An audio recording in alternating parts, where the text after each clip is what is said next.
Bonjour, bonjour à toutes et à tous, bienvenue, c'est Smart Impact, l'émission de celles et ceux qui font de la transformation environnementale et sociétale un axe fort de leur stratégie. Et voici le sommaire du jour. Mon invité, c'est Philippe Portenseigne, directeur associé de l'expertise chez EPSA Innovation et Énergie. Avec lui, on parlera de France 2030 et des nouvelles aides prévues pour la filière agricole, investir dans du matériel moderne pour accélérer la transition vers l'agroécologie. Dans notre débat, je vous propose un gros plan sur la mode durable. Peut-on parler de vêtements à impact positif? Qu'est-ce que ça veut dire? Comment sourcer des matières premières durables? Comment l'innovation permet de réinventer la fibre? Réponse à toutes ces questions tout à l'heure. Et puis dans notre rubrique consacrée aux startups éco-responsables, vous découvrirez Deskeo et son offre de location et de réaménagement de bureaux. Agriculture, mode, espace de travail, 3 univers, 30 minutes pour les explorer. C'est Smart Impact.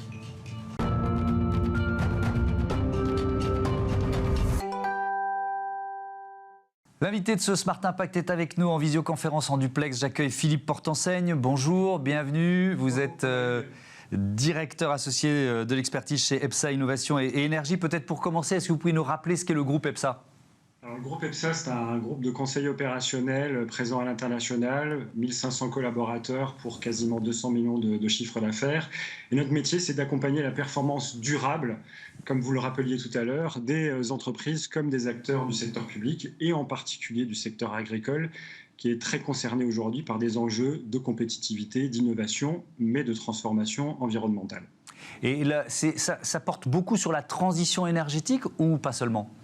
Alors pas seulement. En fait, ce qu'on va voir tout à l'heure, c'est que l'État met en place un continuum de financement pour accompagner toute la filière depuis en fait les enjeux de compétitivité, de souveraineté, comme des enjeux environnementaux. En fait, on est sur la ligne de crête qu'évoquait Emmanuel Macron hier sur l'industrie. Le secteur agricole est en fait dans la même dynamique, à savoir qu'il faut combiner des enjeux assez anciens de compétitivité, de souveraineté plus récemment, puisque la crise ukrainienne notamment a révélé quelques fragilités dans nos filières d'approvisionnement.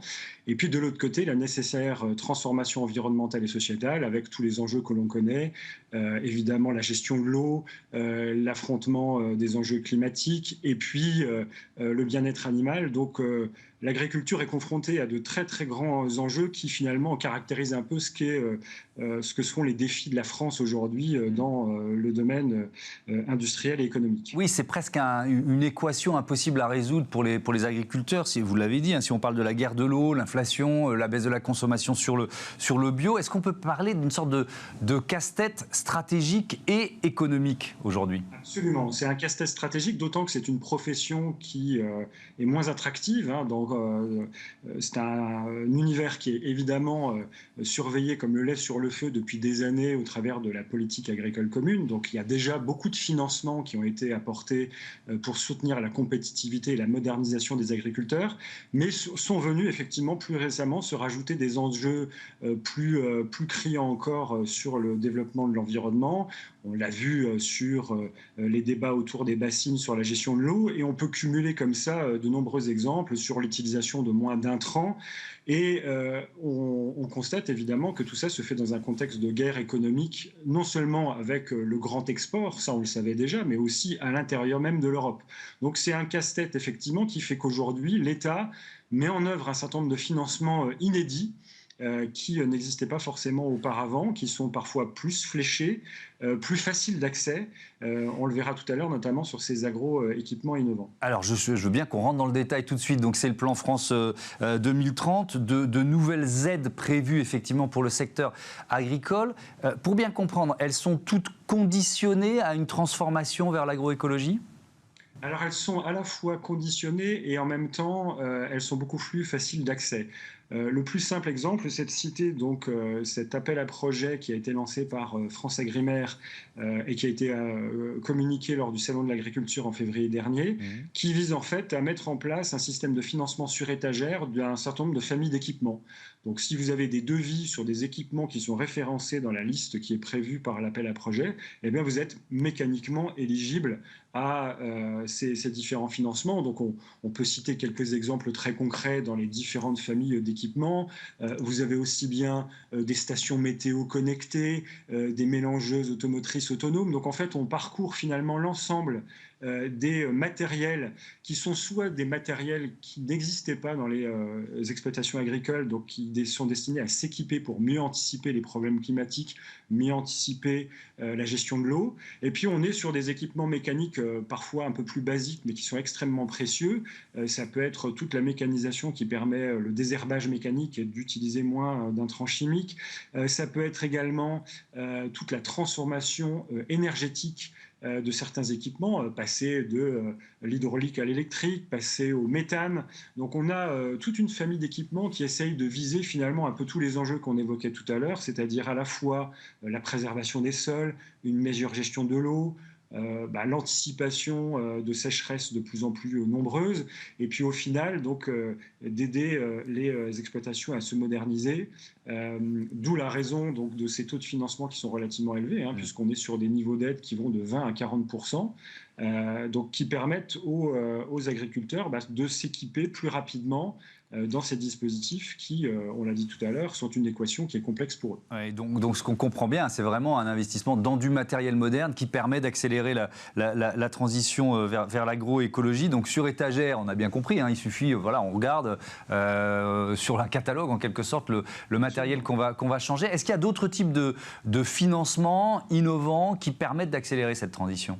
Alors oui, il y a des financements aussi nationaux qui viennent aussi chercher à favoriser les initiatives territoriales pour changer de modèle. Donc l'idée ici, c'est d'associer les territoires, les entreprises, les agriculteurs. Donc on met ici de la collaboration entre des fournisseurs de solutions, des chercheurs, des collectivités territoriales qui cherchent à renouveler finalement ce que c'est l'écosystème agricole et agroalimentaire. Parce que les deux sont étroitement liés. Il y a, comme je le disais tout à l'heure, une volonté d'accompagner toute la chaîne dans ce qu'on appelle globalement l'alimentation saine et durable, et qui doit combiner donc à la fois la compétitivité de la chaîne agricole et puis le fait qu'on a des attentes sociétales aujourd'hui de plus en plus fortes sur le bio, la naturalité. Donc tout ça fait que l'État met en place des financements qui permettent finalement de tester toute la chaîne. Donc en regard par exemple du financement sur étagère que j'évoquais tout à l'heure, vous avez des financements évidemment pour les fournisseurs de solutions.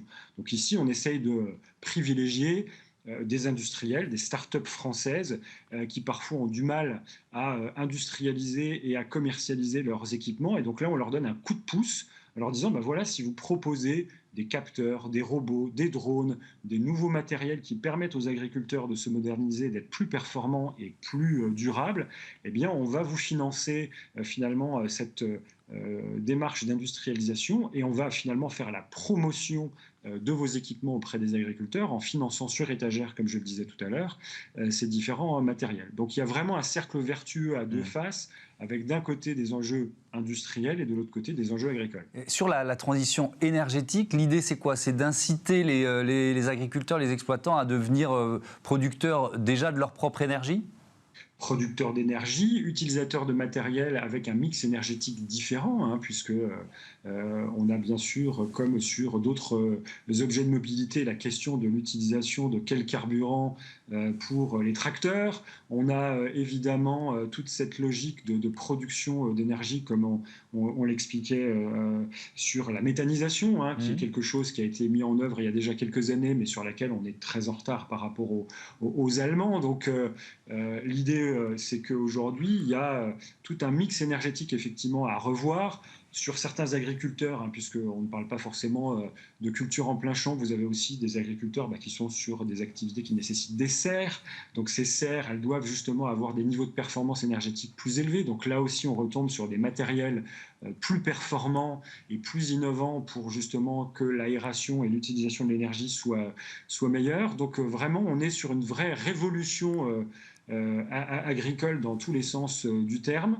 Les débats sur la compétitivité ne sont pas nouveaux, mais ils viennent devenir de plus en plus aigus dans un métier qui, on le disait tout à l'heure, souffre énormément par son attractivité, son manque de revenus.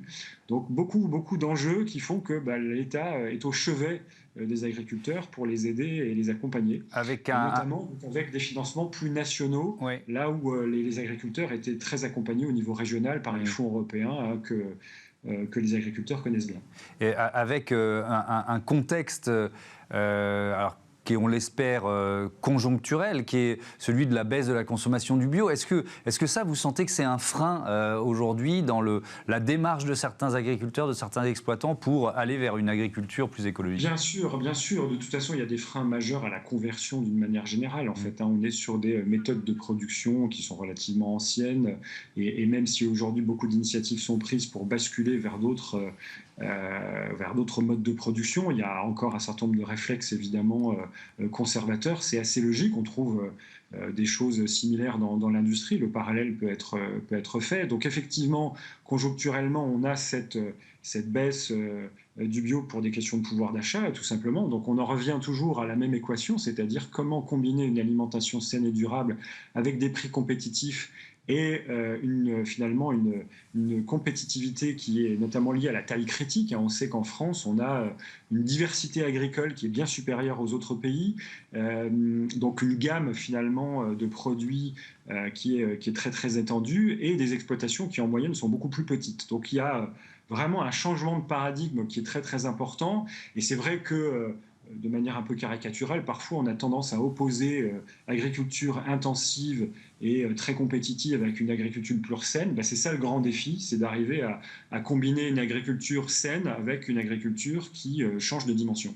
Merci beaucoup Philippe Portenseigne et à bientôt sur Bismart. On passe tout de suite à notre débat, la mode responsable au programme.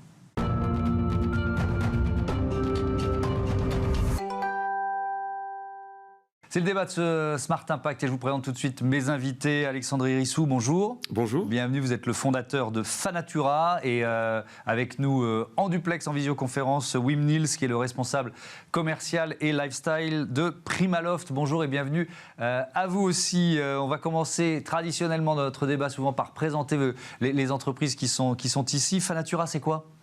Alors Fanatura, c'est une entreprise qui s'émerveille de la biodiversité et qui reproduit des illustrations anciennes qui viennent des siècles précédents sur des t-shirts de très haute qualité. Voilà, en fait, je suis fasciné par la vie des naturalistes qui partaient à une époque où il n'y avait pas encore de photographes, découvrir le monde et inventorier le vivant. Et j'essaye de faire le pont entre ces découvreurs de la nature et ceux qui la défendent aujourd'hui. Comme vous le savez, elle est menacée.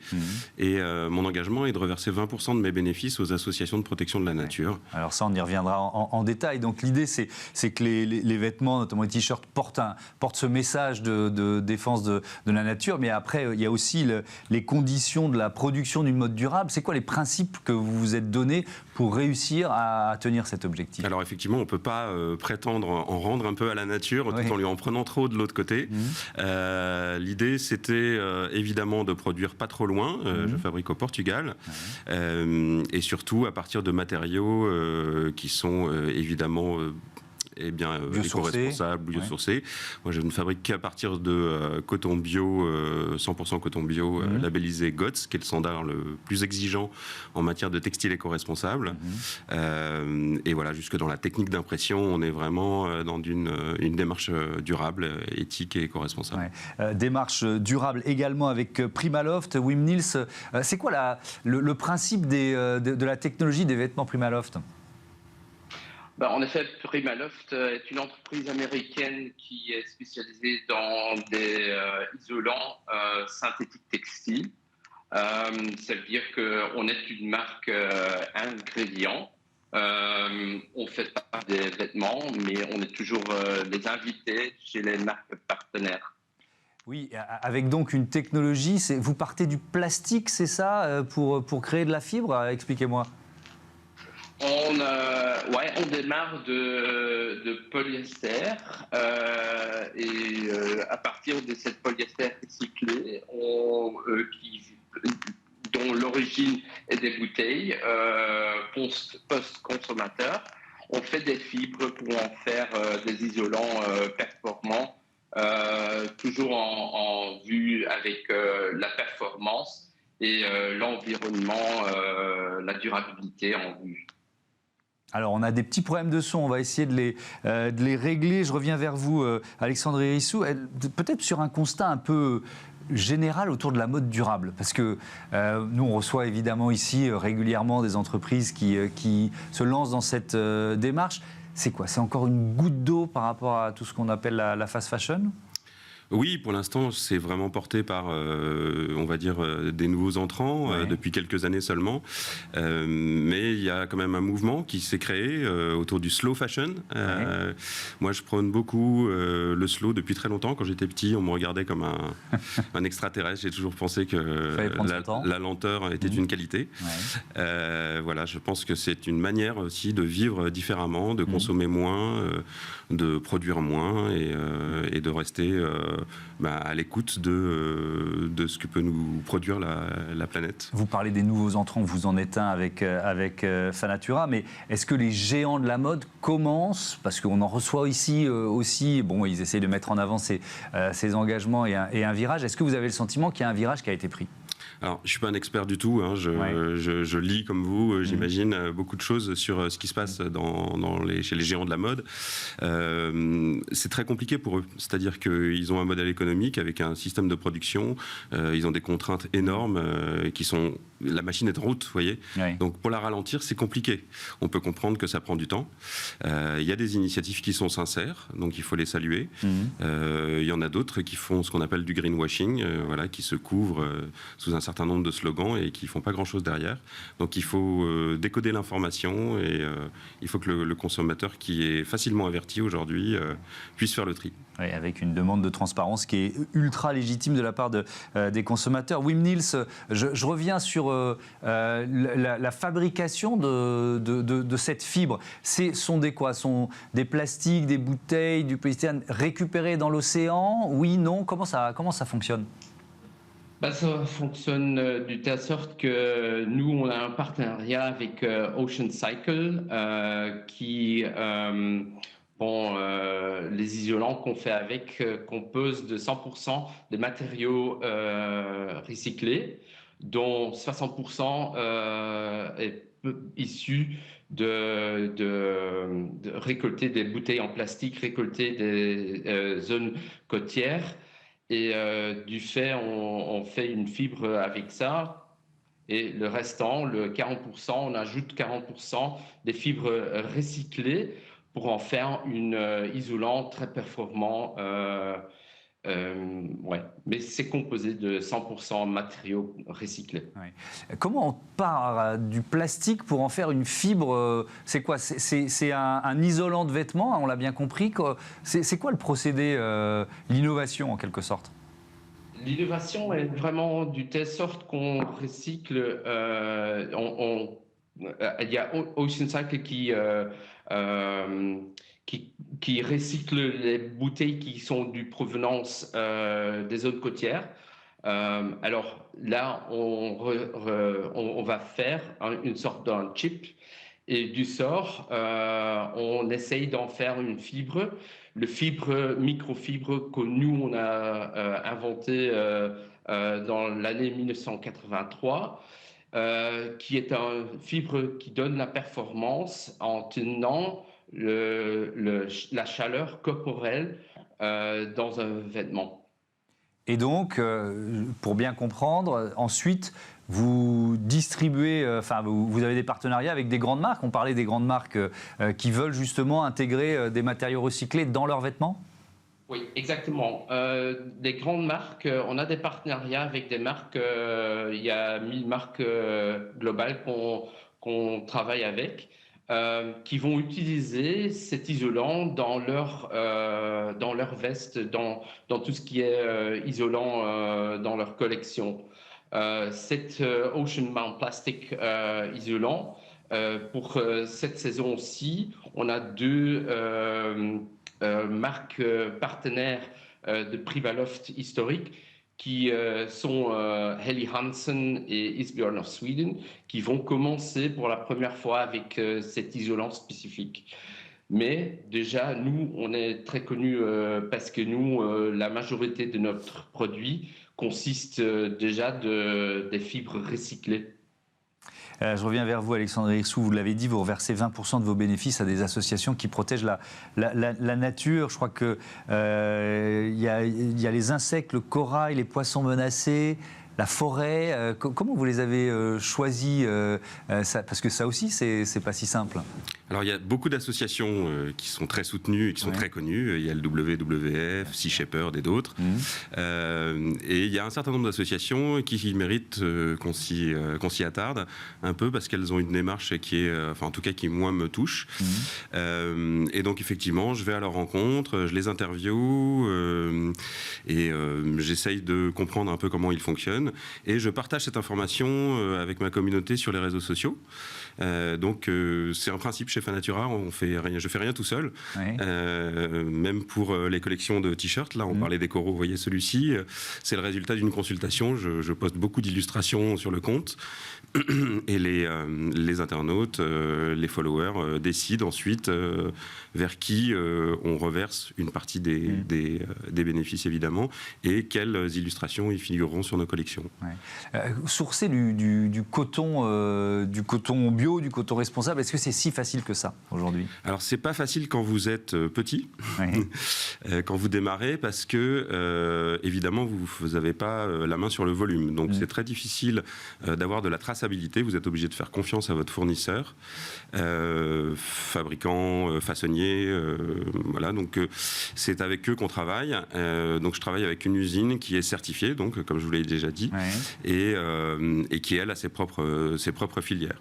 Mais c'est vrai qu'à terme, si l'entreprise se développe comme on l'imagine, on aimerait bien pouvoir avoir la main sur un peu plus en amont sur la filière.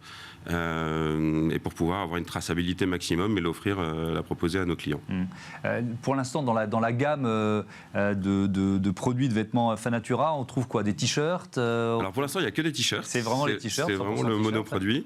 Il y a un modèle plutôt mixte, un modèle pour les femmes avec une coupe différente.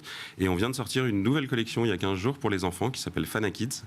Voilà, qui est pour l'instant en test chez les 6-12 ans. Voilà, pour des petites têtes graines de nature. Avec le même principe. Exactement, voilà, c'est le même principe, toujours la même signature, avec la couleur écrue qui rappelle ce papier vieilli, ce vélin sur lesquels les illustrations d'origine étaient produites. C'est notre signature. Et voilà. Donc, Et alors vous parliez, donc on a parlé du coton, mais vous parliez aussi de l'impression. Là aussi, on peut faire des choix plus éco-responsables que d'autres? Oui, absolument. Alors moi, je viens pas du monde du textile. J'étais dans la communication avant. Et donc j'y connaissais rien. Il a fallu enfoncer beaucoup de portes ouvertes. Et c'était donc j'ai fait beaucoup de prototypes avant d'arriver au résultat escompté, parce que j'ai beaucoup de respect pour ces œuvres, ce que je considère comme des œuvres d'art. Et donc je voulais pas me lancer tant que j'aurais pas le résultat escompté. Et il se trouve que la technique qui fonctionne le mieux, qui permet d'avoir le meilleur résultat, ce sont les toutes dernières générations d'imprimantes numériques HD qui consomment moins d'encre, des encres sèches, et qui rejettent pas de produits chimiques dans la nature, donc c'est cohérent. Oui, effectivement, c'est important. Merci beaucoup, merci à tous les deux et à bientôt sur Bismart. On passe à notre rubrique Smart Ideas, une start-up en pleine lumière, comme tous les jours.